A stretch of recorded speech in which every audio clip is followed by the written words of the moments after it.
So as some of you may have seen, I just acquired this 50mm Zeiss C-Sonnar while I was on a trip in Toronto for a wedding. I've always wanted one of these lenses. I tried them in the past when I was looking at getting my first 50mm for my Leicas, and I just went for a Summicron and then eventually to a Summilux, but I only tried this lens briefly when I was inside of Camtech. I just got the impression that it was soft or glowy. I don't know if it was the lens itself, it was the copy I tried, but now that I have this one here, I shot an entire wedding with it already, and I've been taking pictures with it ever since I got it. I'm kind of blown away by it. It's such a great lens in such a small package.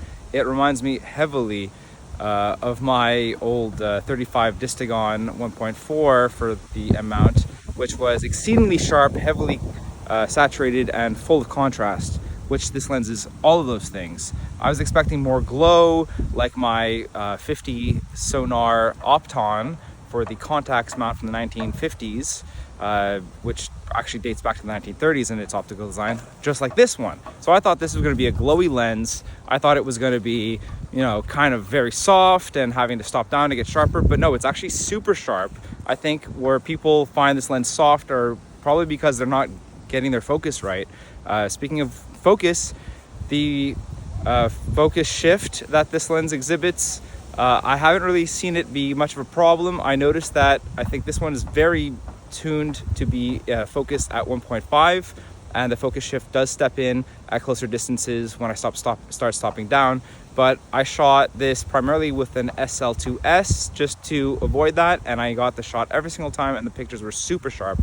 On the M10R, I think I missed the focus like 3 times, and I kind of attributed that to user error more than focus shift, because every other time I used it, I didn't even think about the focus shift. I just shot with it. So, and all the pictures came out. So this is honestly way better than I thought it would be. Super saturated, very modern, despite having a lens design from the 1930s, just with some modern multi-coating.